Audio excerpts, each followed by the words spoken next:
Kumbaga, Pag nagkaroon ng danyos, kapag irreparable, hindi mo na maibabalik. yan. Oo, there's no turning back, kumbaga. Okay, sige. So, itong Sierra Madre Mountain Range na ito, along this area, kasi ang Sierra Madre po ay 540 kilometers yan. From Quezon, all the way yan to Rizal, dikit-dikit na po yan. Nueva Ecija, ito po ay nasa east side ng ating pong isla ng Luzon. Oo. Alright? All the way to Cagayan yan. Oo. Yung Sierra Madre Mountain Range na yan. Marami na po dyan ang mga minahan, marami na po dyan ang mga quarrying na nangyayari. So, ito po sinasabi, dyan mo ilalagay ito, hindi naman flat yan eh. Oo. So bubungkalin mo yan. Paano makakarating yung equipment doon? Di gagawa ka ng kalsada. Naman. Hindi ba? Saan ka magtatayo nitong mga plantang ito? Di kakabkabi mo yung bundok. At pagkatapos, ilang libong hektarya ito na gagawan mo ng ganon. Sabihin mo, irreparable? Walang ganon. Diyos ko po, saan ipinanganak itong mga taong ito? O itong mga taong ito ay kagaya po ng mga proponents talaga ipinaglirihim po sa pera. Anak ka ng po! Or Diyos por santo, ganyan. Itong taga-DENR, ayaw pakinggan ang mga kumukontra sa pagtatayo ng wind energy Windmill. dito windmill. po sa area Ng Rizal. ng Tanay Yan. all the way to Antipolo. Oo. Puntahan natin itong controversial na Tarasa ba? Monterasa. Monterasa. Oo. Sa Cebu. Sa Cebu. Okay. Ang Monterasa sa Cebu, pinayagan ng DENR. Monterasas de Cebu, sa mga hindi nakakaalam, yan po ay isang high-end project. Panginoon Diyos. Talaga pong hindi maitatanggi ang pinakamalaking problema po natin sa bayan ito, gobyerno. Abot nga po ito hanggang sa yung rice tariff muna na ang mga pag-usapan natin na in-extend po ng administrasyong ito hanggang sa susunod na taon po yan, January 1, 2026. Ito po yung mula 15% hanggang 35% na presyo nga po ng taripa, mga kapatid. So mamaya hingin po natin ang reaksyon itong si Sir Jason Kainglet, maging yung mga naapektuhan po na mga farmers natin nitong nakaraang bagyong uwan. Hingi rin po tayo ng update sa kanya. Oo, ang main issue dito mga kapatid is yung presyo po ngayon ng bigas. Doon tayo magsimula kung ano hong kanila pong monitoring kasi yung isang grupo nagsasabi na bagamat sila po ay farmers group ang sinasabi nila baka magkaproblema tayo sa presyuhan at supply. Yan po sinasabi nila, itong FFF. Sila po ay farmers group. Definitely, ayaw nila ng imported. Ayaw nila, mas maganda nga tangkilikin natin ang local. Pero sa usapin po ng pagpepresyo at saka yung supply, doon sila nangangamba. And also, yung din pong usapin nga nitong taripa. Remember, 35%, binaksak po yan ng 15%. Yes. Ang sinasabi nga din po dito, dalawang kaisipan. Kaya yan ibinaksak ng 15% sa kapakanan ng mga consumer na hindi po naramdaman naman natin.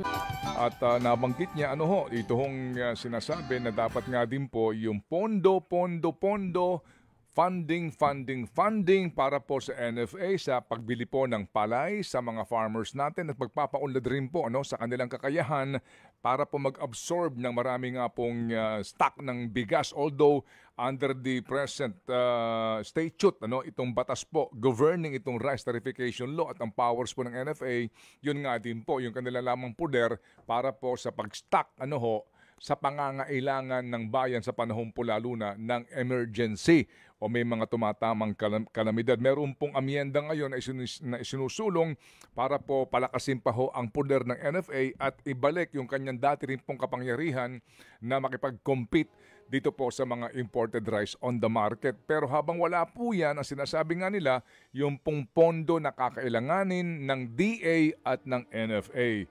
Ang masakit na katotohanan lang po dito mga kapatid dahil nga sa mukha siguro wala naman makikickback dito mga proponents sa gantong uri ng mga pagpopondo kaya siguro hindi sila ganoong kaagresibo. Di po ba doon sa NFA, pambili nila ng palay, siguro naman kawalang hiyaan na talagang sagad-sagad kung pati yun kikickbackan mo pa, di po ba?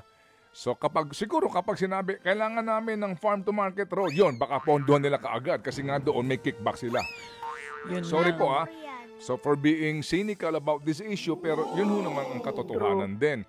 Parang pagpoponder rin po siguro nga sa pagbibigay po ng binhi para sa ating mga farmers. May kikitain ba ako dyan? Kung wala, huwag natin pansinin yan. Aray ko naman. Puntahan na naman po natin yung pong mga flood control projects na isinusulong pa rin ng iba kahit na although may mga importante na dapat ponduhan pa rin po, ituloy pa rin po ito, pero yung iba, di po mga kapatid, na isinusulong na naman na kung ano-ano mga proyekto sa kanilang mga nasasakupan. Mga kapatid, sana nga po ay itong isyong ito ay ating pong namnamin sa punto po ngayon ng ating mga napapanood na mga karimari-marim na sitwasyon ng pagbabaha, yung pong mga nasasayang na buhay at ari-arian ng ating pong mga kababayan.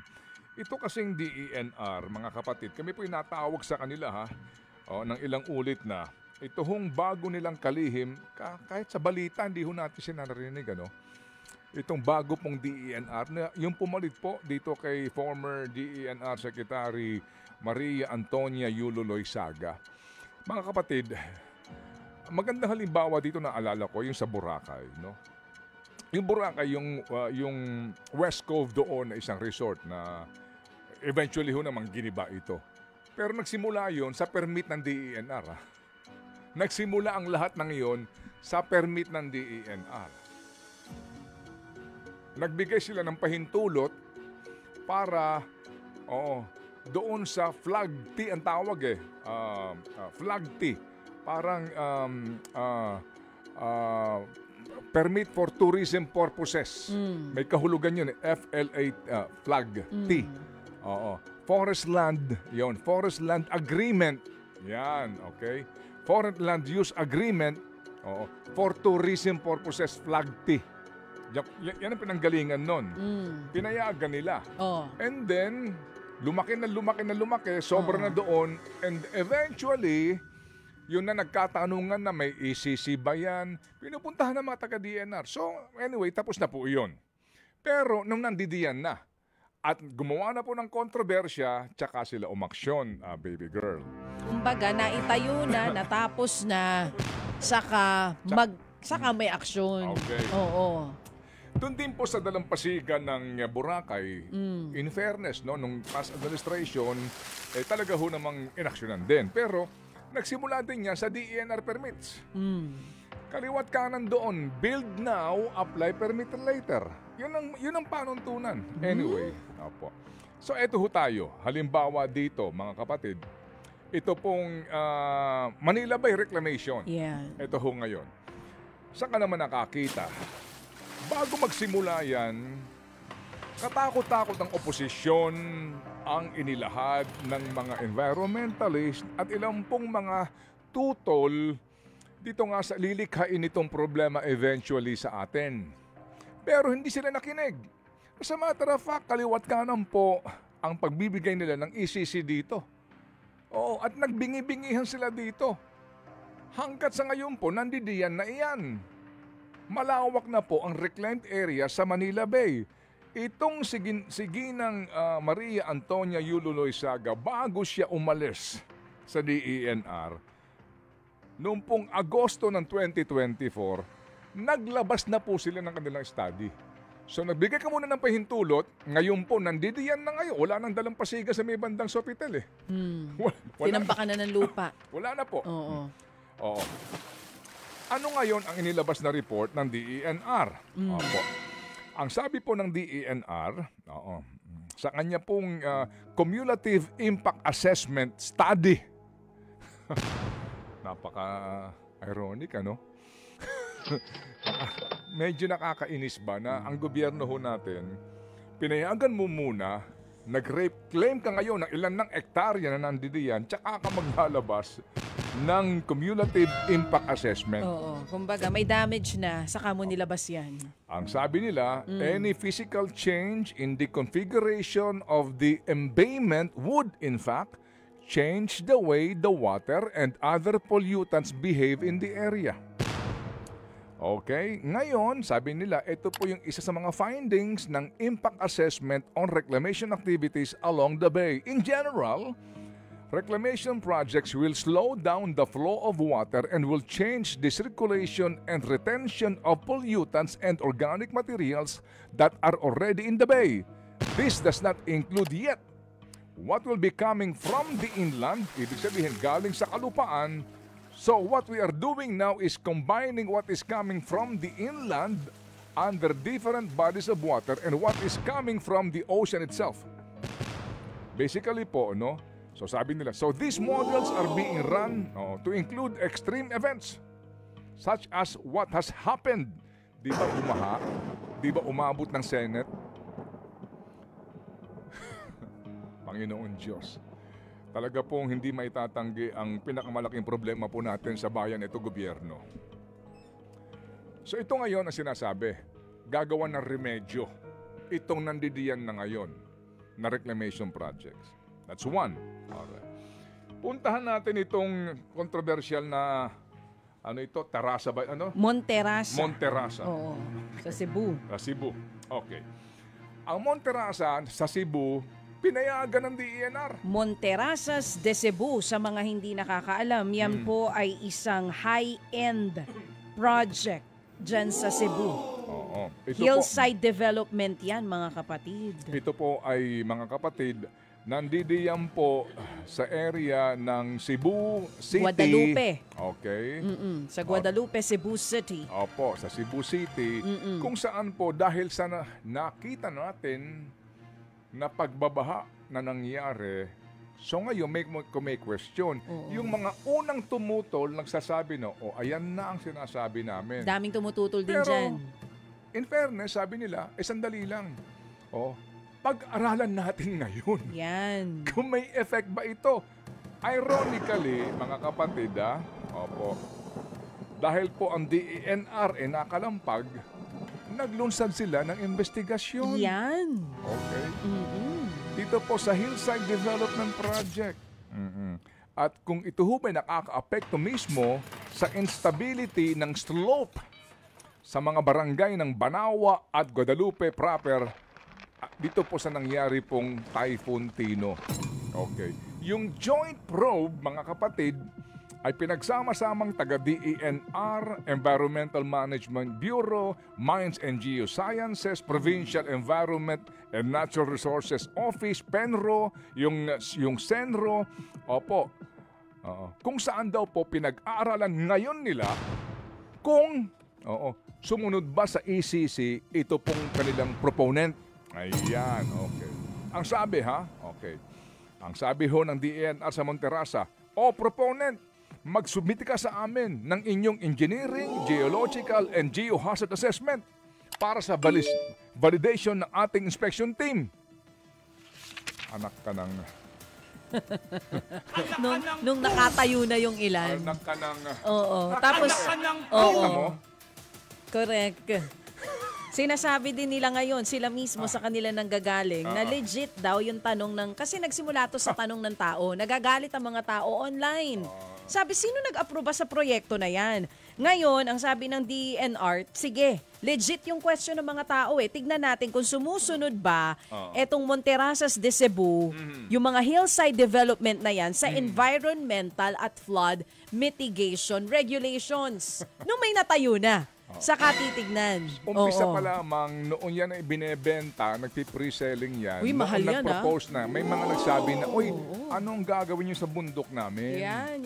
Ang dami na. Ang DENR, sa gitna ng mga reklamong ito, lagi sinasabi, hindi nagkaroon ng public consultation, na naman. So ngayon po na dahil pumutok na ito at ito nga't may question po sa mga dami nang namatay sa Cebu, sinasabi ng DENR, ikaw proponent, patunayan mo, nakarapat dapat ka mabigyan ng ECC, alangya kayo, buhay pa kayo?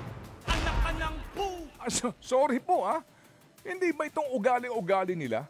Ngayon, eto na naman po tayo. Itong bago ko tunghayan tong isa na dapat to talaga kalampagin ito. Wag na hayaan matayo pa. And we hope and sincerely pray na yung pong mga dyan sa Kongreso, yun kung totoo, kung totoong ipinaglalaban ninyo, hindi yung isang hearing ka lang, dalawang hearing ka lang, pagkatapos aregluhan na. Oh. Itong mismong DNR ang nagsasabi, di ba? Nandiyan po sa may bandang Laguna, di ba nagtayo daw po, mga kapatid, ng reclamation. Ngayon, kine-question nila itong reclamation na ito. Sa Laguna, di ba Oo. na para bagang ala silang kaalam-alam na ito po'y... Sino nagbigay ng permiso? Oo. Na hanggang ngayon, tuloy pa rin daw, ha? Dami dumadaan doon. Ito ba yung nakaraan, yung kausap natin? Sa LLDA? Kasama ba iyan? Sa LLDA, ito nga. Yung Ito Laguna ngayon. Lake Development Authority. Kasi last time may kausap po kami ni Manong Ted dito. At sinasabi nga nila, ipahihinto na nila ito. Pero, according sa mga netizens sa dumadaan doon sa area, tuloy pa rin daw ang proyekto. Anyari. Okay. Ito po mga kapatid, kung inyo pong tutunghayan ang mapang ito, ang lawak na po nito. Haba. Hektarya na po ang na-reclaim nila. Patay. Along C6. Mga kapatid, ang sinasabi po dito, ito raw po ay nag-construct in the guise of flood control. Pero yung pala ho ay reclamation. Kaya dito ho nagtayo mismo, na naman, gobyerno, mga taga-gobyerno. Nakita ho ninyo. Kung pupuntahan mo yung mapa nito, dito po sa C6, sa lawak nito, hindi mo siya mapapansin kapag nag-Google Map ka. At ilang pong bahagi ng C6 ang meron na reklamasyon. Kung kailan naman nandidiyan na iyan, tsaka lang ngayon nila pinapansin. Kasi nga, dahil din sa mga flood control projects controversy at yun din pong pag-apaw ng tubig din dito sa erang ito ng Laguna Bay.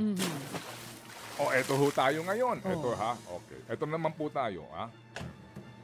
Itong taga-DENR ayaw pakinggan ang mga kumukontra sa pagtatayo ng wind energy windmill dito po sa area ng Rizal. ng Tanay Yan. all the way to Antipolo. Oo.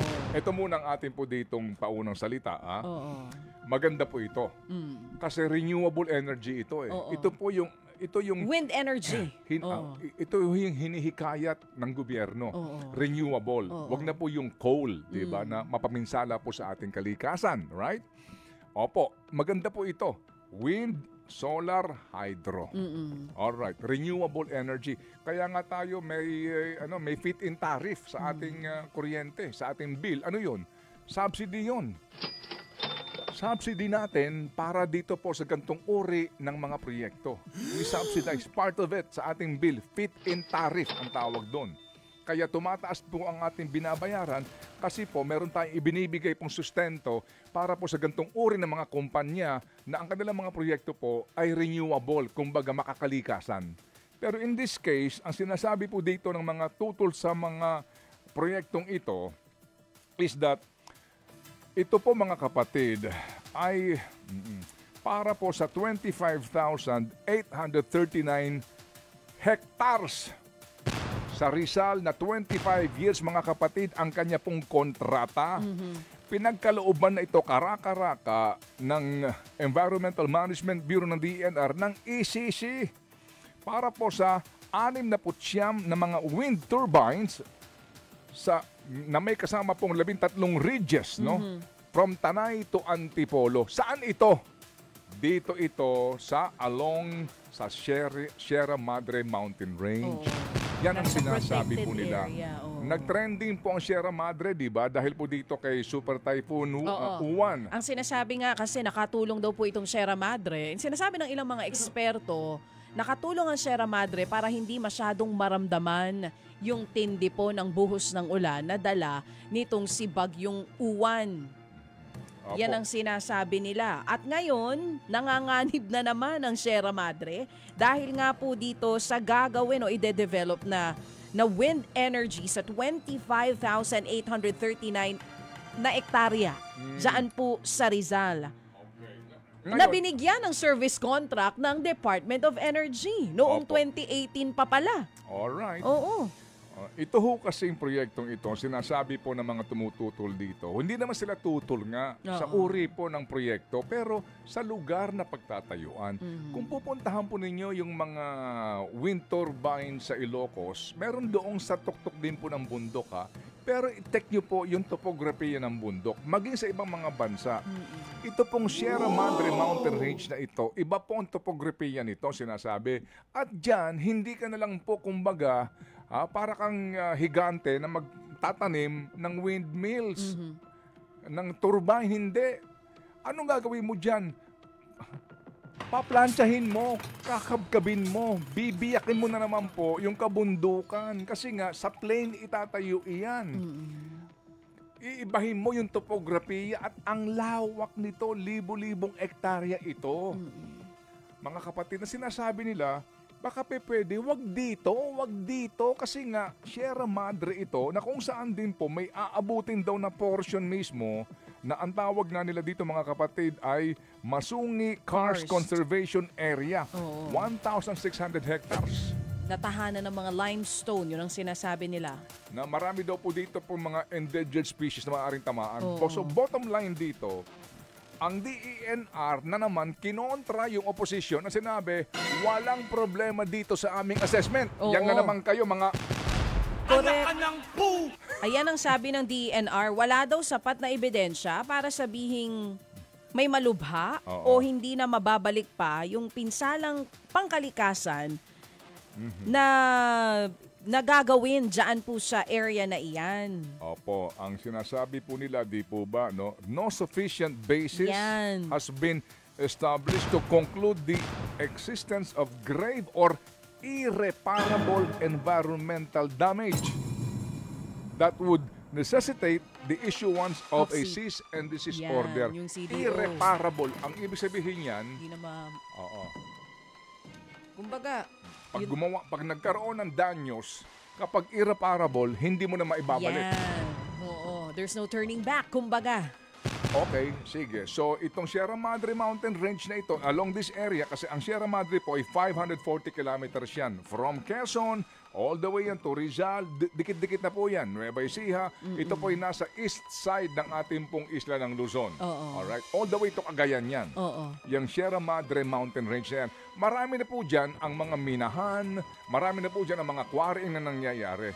So ito po sinasabi, dyan mo ilalagay ito, hindi naman flat yan eh. So bubungkalin mo yan. Paano makakarating yung equipment doon? Di gagawa ka ng kalsada. Naman. Hindi ba? Saan ka magtatayo nitong mga plantang ito? Di kakabkabi mo yung bundok. At pagkatapos, ilang libong hektarya ito na gagawan mo ng ganon. Sabihin mo, irreparable? Walang ganon. Diyos ko po, saan ipinanganak itong mga taong ito? O itong mga taong ito ay kagaya po ng mga proponents talaga ipinaglirihim po sa pera. Anak ka ng po! Or Diyos por santo, ganyan lang po tayo muna ngayon. Kasi meron pa tayo isang importanteng panayang baby girl. Pero ngayon pa lang po, mga kapatid, sana ngayon pa lang na hindi pa ito actual na nagsisimula. Ang proyektong ito ay pinangangasiwaan po ng RWEC. Opo, Rizal Wind Energy Corporation. Okay, 603 megawatt project. I-google niyo kung sino may-ari ng kumpanyang ito. Alright? Ito ho ay may kapartner na dayuhan sa proyektong ito. Wala tayong question ha. Sa uri ng project, sa ganda ng adhikain. Ang question dito, lokasyon ng proyekto. So ito na naman tayo. Pag ito sinimulan na ang kabkab at naandyan na yan, tsaka sasabihin nila, sa aming pag-aaral, may epekto pala ang pagbabaha sa baba ng Rizal. Sino na naman ang mga aabutin yan? Marikina, Pasig, sino-sino pa, yung mga nasa baba niyang Sierra Madre. Pagka nakakita na naman tayo ng tsokolate na baha, doon na naman natin ipatitigil yung mga ganitong klase ng proyekto. Pero huwag kayong mag-alala. Ang sabi naman nila ng DENR, Environmental Management Bureau ng DENR, tumutupad naman daw itong RWEC sa lahat ng pre-construction conditions. At huwag kayong mag-alala, wala pa naman daw actual na operasyon dun sa site. Sa ngayon daw ay naglalagay pa lang ng mga tinatawag na meteorological mast sinusukat pa lang daw yung hangin. Magkano Korean? Mga kapatid, kasi po ang isa sa mga panuntunan, di ho naman tayo eksperto ho dito, pero sa ating mga nababasa, dapat yung yung pong pagtatayuan nito, walang sagabal, di ba? Doon sa pag-flow ng hangin, right? Yes. Ito nga po kasi, bundok ito eh. May mga puno dito eh, may mga troso dito eh. Hindi po ba? Definitely po, tatanggalin mo yan, ipalalatag mo yan sa flat, nakakabkabin mo, at doon ka magtatayo ng walang sagabal. At saka hindi po biro ba? yun, laki. Okay. More than Sige. 25 hectares, malaki yun. 1,000 hectares. 25,000 hectares. Malaki po yan doon sa mga Okay. taga Rizal. Sige. Kaya nyo pa? Muli kung may mag-iimbestiga dito sa Kongreso, sa anumang pong sangay yan, taas man o mababang kapulungan, baka na naman tayo mag-shakedown lang dito, ha? Kung mag-iimbestiga kayo, mula simula hanggang sa matapos. Hindi, simula lang, and then, alam nyo na ibig ko sabihin, magkakalimutan na naman po tayo, matutuloy, and then tsaka sila magagalit ulit. Naman. Mawalang galang lang po. Kung totoo na gusto ho niyo ipatigil ito, gawan nyo na ho ng paraan ngayon na. Now na. At walang aregluhan, please. Mawalang galang lang po sa mga mahilig sa areglo. Po, kung sakasakali na hindi natin siya, baka kasi abala ang kanyang tanggapan ngayon, itong si Governor, naintindihan naman natin yan. Sila huy biktima ho ng, ng matinding pagbabaha. Ito hong dyan sa Cagayan, mukhang, sorry po, no, pero parang forever na po ito.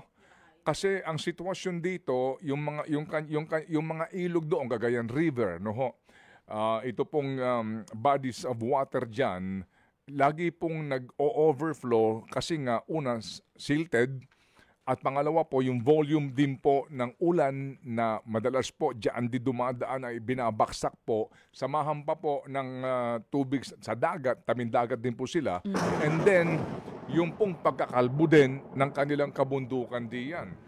Maganda rin maitanong diyan, sino ba responsable po ng logging operations diyan sa Cagayan? Dati-rati po malusog ang kagubatan dyan. Ngayon po, ganun din po sitwasyon. So, sa sitwasyon po na report ni Mon Gualvez kamakailan lamang, girl, kung napanood mo, mismo yung main highway, nawawala. Kasi nga, lubog. Opo, ang malaking bahagi po ng Cagayan, Tuguegarao City in particular. So, nauunawaan natin kung gaano ngayon kalaki ang problema ng gobernador dyan. Ang governor ngayon dyan ay si Egay Aglipay, yung dating chief PMP. Yung dating governor, siya ngayon ang vice governor. Oo. Salitan lang. Oo.